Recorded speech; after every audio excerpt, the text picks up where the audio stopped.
시작. 내 아들아, 내가 만일 이웃을 위하여 잠보하며 타인을 위하여 보증하였으면 내 입의 말로 내가 얽혔으며 내 입의 말로 인하여 내가 잡히게 되었느니라. 내 아들아, 내가 내 이웃의 손에 빠졌은즉 이같이 하라. 너는 곧 가서 겸손히 내 이웃에게 간구하여 스스로 구원하되 내 눈을 잠들게 하지 말며 눈꺼풀을 감기게 하지 말고 노루가 사냥꾼의 손에서 벗어나는 것 같이 새가 그물 치는 자의 손에서 벗어나는 것 같이 스스로 구원하라. 게으른 자여, 개미에게 가서 그가 하는 것을 보고 지혜를 얻으라.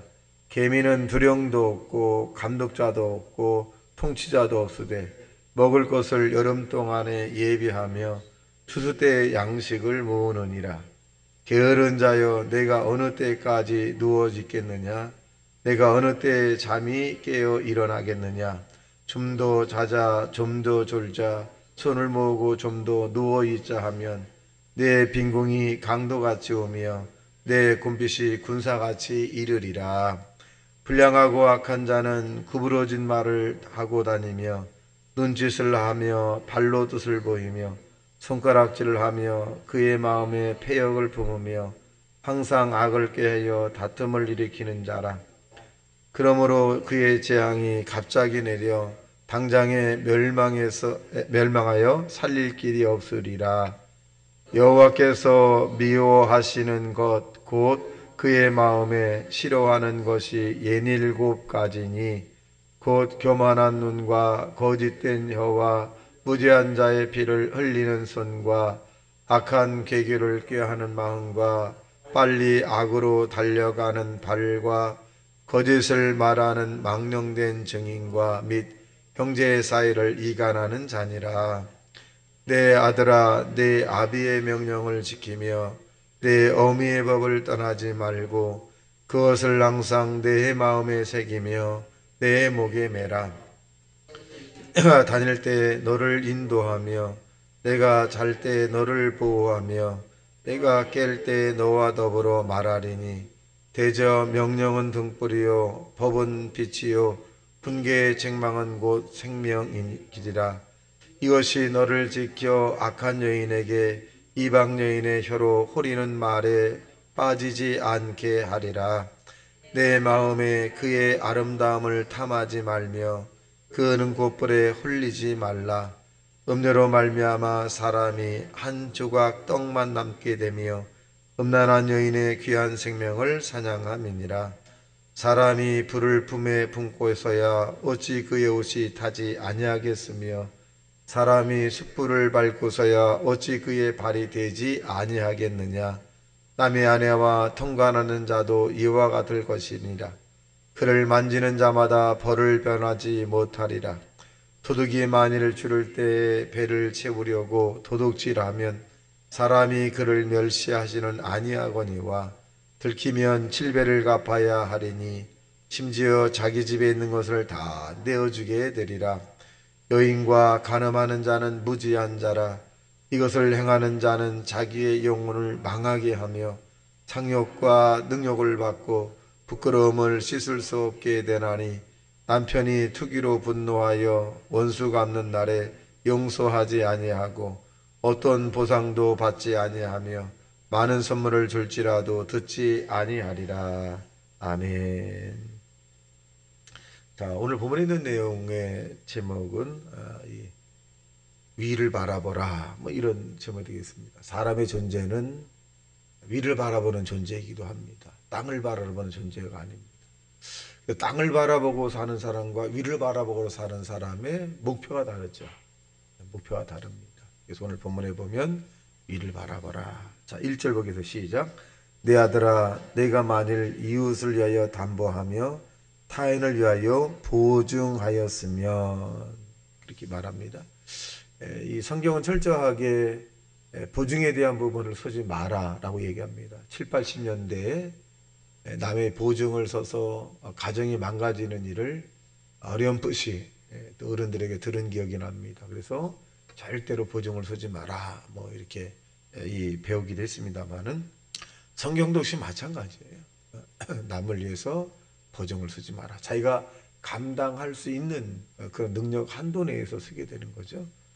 자, 그래서 이 2절의 시작. 내 입의 말로 내가 얽혔으며 내 입의 말로 인하여 잡히게 되었느니라. 내 아들아, 내가 내 이웃의 손에 빠졌은즉 이같이 하라.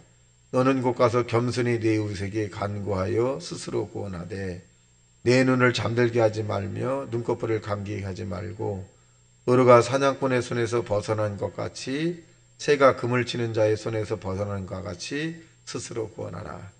그러니까 이 1절과 5절에 있는 내용을 보면 지혜로운 인생을 살라고 하는 거죠. 예수님 우리에게 말씀하기를 너희는 이 세대를 본받지 말고 뱀같이 지혜로운 자가 되라, 그렇게 말씀하셨습니다. 이 뱀이라고 하는 것이 왜 지혜롭냐? 어저께인가 그저께 우리 안수 집사님이 산에 밤을 좀 구하러 가다가 제가 뱀이 나오면 안 됩니다. 난 뱀이 징그럽고 무서워서 다 놓고 도망올 거라 했더니 안수사님이 날씨가 좀 추워지니까 안 나올 수 있다. 밤을 죽고 모가를 흔들어 죽고 하다가 내려오다가 뱀을 봐가지고 기겁을 해가지고 아이고 심장이 놀린 것 같은데, 그럼 뱀처럼 지혜롭다는 얘기는 뭐냐? 첫째는 뱀은 보면 이틀 전에도 내가 안수사님 같이 얘기 봤는데 흔적이 없어요. 뱀은 자기가 지나가는 흔적을 남기지 않아. 그러니까 근데 사람은 흔적을 남기거든. 흔적을 남기지 않아. 그래서 흔적을 남기지 마라 하는 것이고, 이 뱀은 밤에 보니까 소리를 내지 않습니다. 소리를 내면 딱 알을 텐데 딱 보니까 그냥 소리 내지 않고 렉 움직이더라고. 그러니까 사람도 어떻게 보면 어떤 일을 할 때 소리가 나지 않아요. 소리가 나지 않고 부드럽게. 뱀의 그 지혜를 배우라는 거죠. 소리를 하자. 뱀은 보니까 먼저 물지는 않더라고요. 공격은 하진 않습니다. 그래서 피해를 주지 않죠. 사람도 마찬가지예요. 까닭 없이 이웃과 다투지 말고, 또 심리적 상대방에 상처를 주지 말고, 심리적 경계선을, 사실은 또 영적인 경계선을 넘어서면 안 되게 되는 겁니다. 그래서 교회라든가 어떤 단체에서 많은 사람들이 상대가 심리적 경계선을 넘어서 굉장히 아파하거든요. 굉장히 아파요. 그래서 미워하지 않는데 미워한다.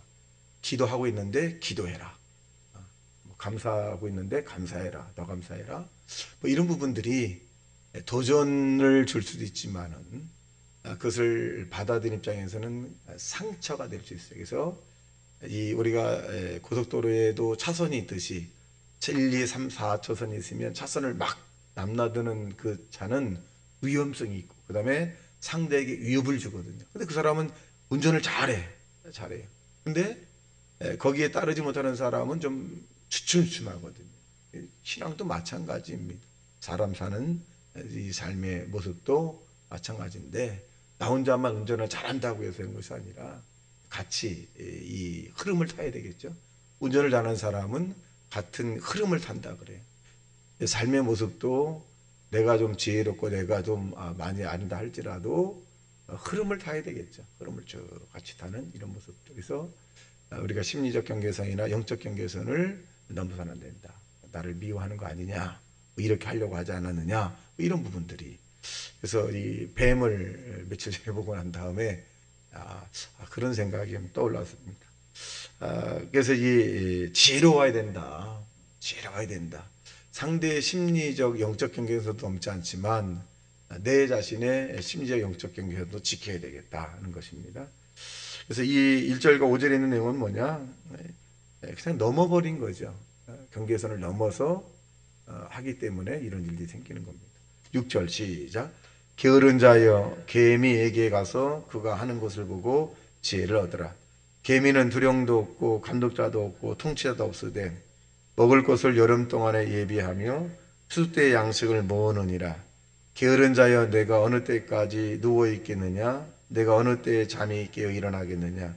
좀 더 자자, 좀 더 졸자, 손을 모으고 좀 더 누워 있자 하면 내 빈궁이 강도같이 오며 내 kum핏이 궁사같이 이르리라. 두 번째는 뭐냐? 부지런하라는 거죠. 우리가 위를 바라보는 존재는 하나님을 향한 것인데, 땅에 사는 동안에 하나님이 주어진 이 카이로스의 시간이 있죠. 이 카이로스의 시간이, 이 시간이 시간 하나님의 영광을 위해서 살려면 하나님은 우리에게 원하는 것이 게으른 자보다는 부지런한 자입니다. 자기에 맡겨진 영적 일도 상당히 부지런해고 육적 일도 부지런하셔야 합니다. 교회 일에만 너무 부지런한 것이 아니라 가정의 일도 굉장히 부지런하고, 또 성도의 모습에서 챙겨주는 것도 부지런하지만 가정에 있는 자녀들이나 가정에 있는 사람에 대한 부분도 부지런해야 돼요.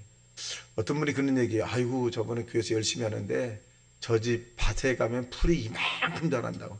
그게 뭡니까? 교회는 열심히 하는데 자기 집에 있는 풀이 이만큼 있어가지고, 그러니까 교회를 열심히 하려면 사실은 자기 집에 있는 풀도 깨끗이 해야 돼요. 그래서 다른 사람 볼 때 참 열심히 한다. 그러니까 즉 내용은 뭐냐? 부지런하다는 거죠. 부지런하자. 우리가 영적인 일할 때 예배라고 하는 부분이 부지런하자, 이런 얘기입니다. 그러니까 지금 계절이 여러분이 새벽에 나오셨는데 참 힘든 또 어려운 이런 그 계절에서 나오신 거예요. 그러니까 지금 아마 잠을 더 자고 싶은 그런 마음이 더 있을 텐데, 새벽에 나오신 여러분들 대다수가 이제 습관적으로 아마 그것이 몸에 뱄기 때문에 나왔다라고 볼 수 있는데, 얼마나 이 습관이 좋은 습관일까. 제가 몇 년 전에 부산에 신방을 간 적이 있어요. 신방을 갔는데 부산이 한 5시간에서 6시간 걸리는 것 같아요. 왕복 10시간 정도 운전을 하고 왔는데, 새벽에 이제 한 12시 넘어서 도착한 것 같아요. 와서 이제 잠을 자다가 이제 보니까 또 그냥 눈을 붙였는데 금방 또 4시 반, 4시 정도 된 것 같아요. 10분, 20분. 그래서 이렇게 침대에서 이렇게 하다가 어떤 생각이 들었냐면, 아무도 안 왔으면 좋겠다. 이대로 자고 싶다. 솔직하게 말씀드리니까 자고 싶다.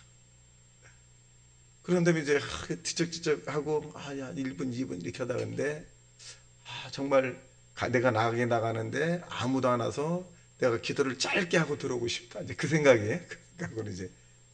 근데 내 마음속에서 내가 너를 성전에서 기다린다. 우레와 같은 가슴속에서 한국말로 번개처럼 일어났어. 번개처럼. 그 나는 여태까지 여기까지 왔을 때, 또 학교에서 학생들이 강의할 때 새벽에 하나님이 우리를 기다린다, 나를 기다린다, 난 경험해 본 적이 없어요. 근데 여기서 내가 너를 성전에서 기다리고 있다, 이 음성에 지금까지 자동이요. 착착착. 왜? 교인을 만나는 거 오는 것이 아니라 나는 주님을 만나라고. 지금도 아주 선명한 그런 음성이에요. 그래서 저와 여러분이 게으르지 않는 이 영적인 삶이 얼마나 행복한가를 알 수 있습니다. 자, 12절 시작. 불량하고 악한 자는 구부러진 말을 하고 다니며 눈짓을 하며 발로 뜻을 보이며 손가락질을 하며 그의 마음에 패역을 품으며 항상 악을 꾀하여 다툼을 일으킨 자라. 그러므로 그의 재앙이 갑자기 내려 당장에 멸망하여 살릴 길이 없으리라.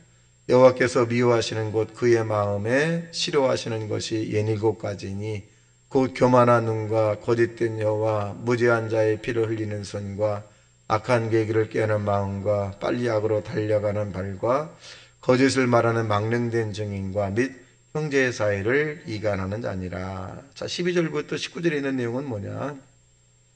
여기에 보면 구부러진 말을 하지 마라. 구부러진 말은 뭐냐? 그냥 뭐 거짓이라든가 농담이라든가 아니면 그냥 가벼운 말들. 그리고 상대에게는 아무런 의미가 없는 본인에게는 아무런 의미로 없이 말했지만 상처에겐 큰 그 아픔이 될 수도 있습니다. 그래서 구부러진 말을 하지 말고 이 바른 말을 하라.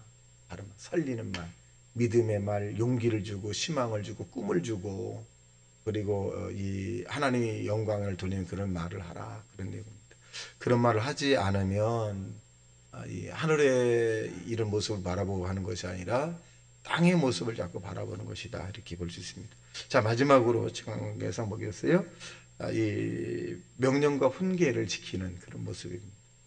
자, 20절 시작. 내 아들아, 내 아비의 명령을 지키며 내 어미의 법을 떠나지 말고 그것을 항상 내 마음에 새기며 내 목에 매라. 그것이 내가 다닐 때 너를 인도하여 내가 잘 때 너를 보호하며 내가 깰 때에 너와 더불어 말하리니. 대저 명령은 등불이요 법은 빛이요 훈계의 책망은 곧 생명이니라. 그래서 이게 뭐냐? 20절과 23절에 있는 내용의 것은 결국 하나님 말씀이죠. 이 말씀 가운데 범사에 너는 그를 인정하라. 그리하면 하나님이 너를 지도하시리라. 이렇게 말씀한 것처럼 말씀을 우리가 가슴속에 인정하고 사는 사람은 하나님의 이 현현, 하나님의 현현은 뭐보다는 하나님의 임재를 느끼는 거죠. 여러분 어딜 가시는지 무엇을 하든지 간에 하나님의 임재를 느끼는 삶이 땅을 보는 사람이 아니라 하늘을 보는 사람, 위를 바라보는 사람입니다. 위를 바라보는 사람은 꿈이 있고 소망이 있고 기대가 있고 희망이 있고 그리고 더 나아가 주님을 만나는 바람이 있는 것입니다. 여러분 땅을 바라보지 말고 오늘도 위에 계신 주님을 바라보고 힘있고 감사하고 행복한 하루 되시길 주님의 이름으로 축원합니다. 다시 말씀 생감에 통성 기도합니다. 주여 주여 주여